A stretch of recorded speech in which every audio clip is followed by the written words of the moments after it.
selamat pagi pemirsa. Berita Padang hadir kembali hari ini bersama saya Adini dan sejumlah informasi telah kami siapkan untuk Anda. Berikut selengkapnya.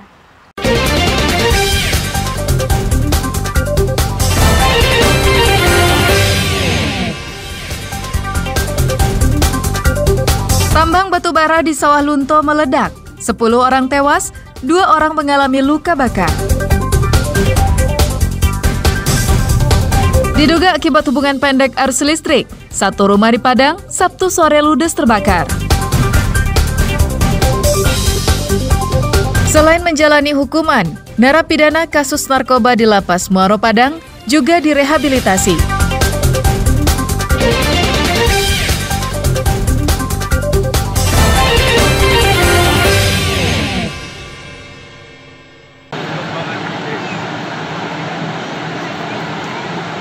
Tambang batubara yang terletak di Desa Sala, Kecamatan Talawi, Kota Sawah Lunto, Jumat pagi meledak.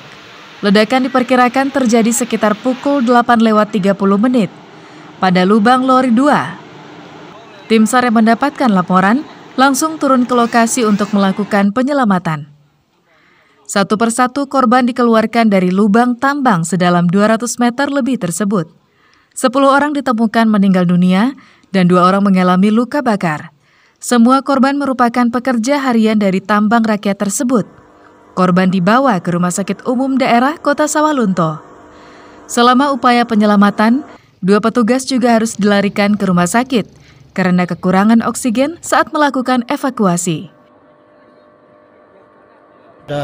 Di Sawah Lunto ada tambang yang meledak atau longsor di lokasi tersebut di PT Nal. Ini korban berjumlah 12 orang. 2 sudah berhasil dievakuasi dengan keadaan 1 luka bakar, saat ini sudah dibawa ke rumah sakit, dan 1 lagi keadaan Mike Delta. Menurut Kasat Reskrim Polres Sawah Lunto, penyebab ledakan tambang diduga karena tingginya kadar gas metan di lubang tambang tersebut. Namun polisi masih menyelidiki pemicunya. Jadi dugaan sementara itu karena adanya konsentrasi gas metan yang tinggi di dalam lubang. Jadi itulah penyebab terjadinya ledakan. Jadi ini yang masih kami selidiki, dari mana sumber percikan api tersebut. Jumat malam, seluruh korban sudah berhasil dievakuasi dari dalam lubang tambang. Dengan demikian, maka operasi SAR pencarian korban dihentikan. Laude Juardianse melaporkan dari Sawah Lunto.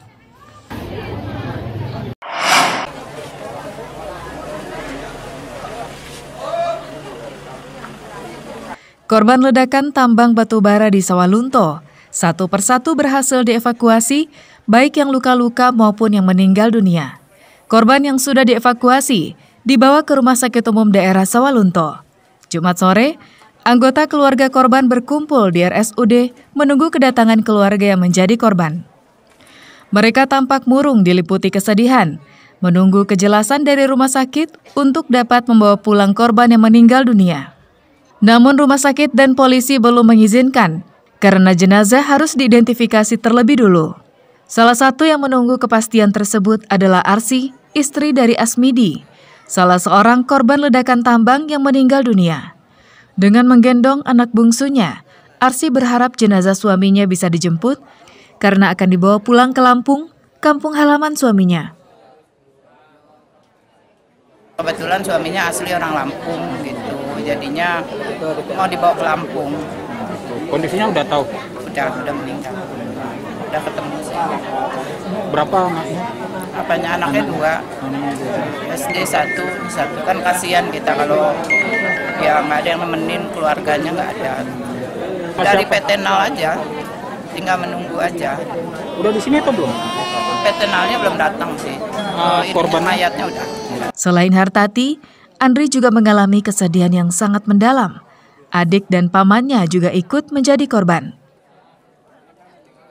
Kalau yang adik sudah 6 bulan, kalau yang paman baru 1,5 bulan. Baru berarti. Kondisinya bagaimana, Bang? Dapat informasi tadi seperti apa? Kejadian mendapat informasi ya ada kejadian di tambang meledak, itu aja dari. Polres Sawah Lunto membuat posko antemortem untuk mendata korban dan keluarganya yang berdatangan ke Rumah Sakit Umum Daerah Sawalunto. Keluarga yang melaporkan yang sudah melaporkan ke sini ada 12 orang, tapi yang udah kita cross-check sekarang kan ada 9. Berada di wilayah Sawalunto semuanya. Ada satu yang keluarganya itu hanya teman, karena dia dari Lampung, memang nggak ada keluarga. Dari luar daerah. Satu dari luar daerah.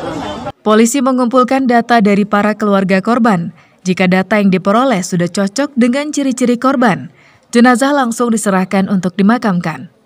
Laude Jordianse melaporkan dari Sawalunto.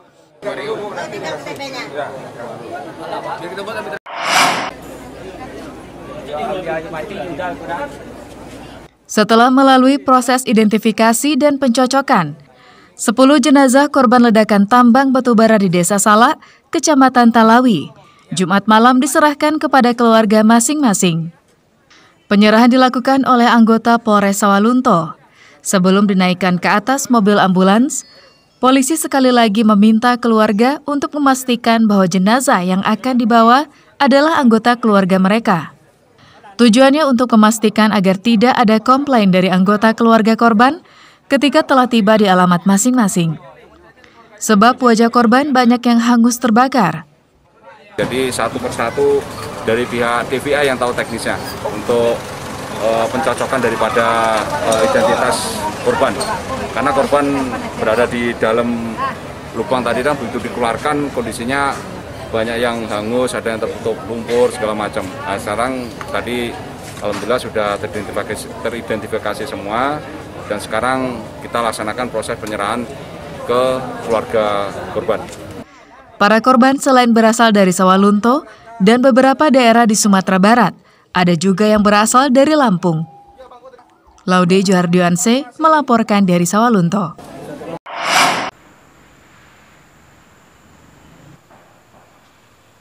Masyarakat Kampung Salak Jalamu, Nagari Ampek Koto Hilya, Kecamatan Batangkapas, Pesisir Selatan, mengharapkan perbaikan jembatan mereka.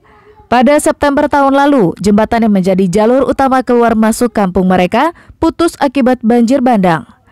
Jembatan gantung yang baru berusia 2 tahun tersebut memiliki panjang sekitar 30 meter yang merupakan urat nadi perekonomian dan akses masyarakat di nagari itu. Masyarakat kampung itu kesulitan untuk beraktivitas keluar kampungnya.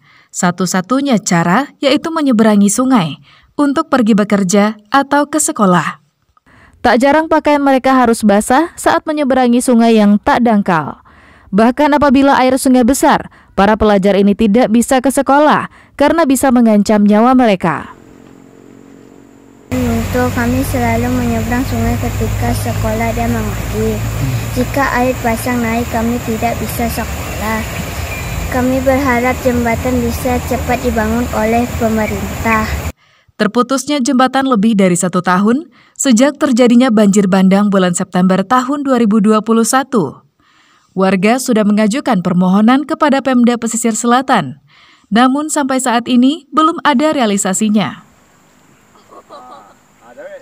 Ini ingin membutuhkan banget agar segera jembatan ini dibangun secepat mungkin, biar anak-anak yang sekolah, yang mengaji, yang membawa barang bisa lancar ke seberang.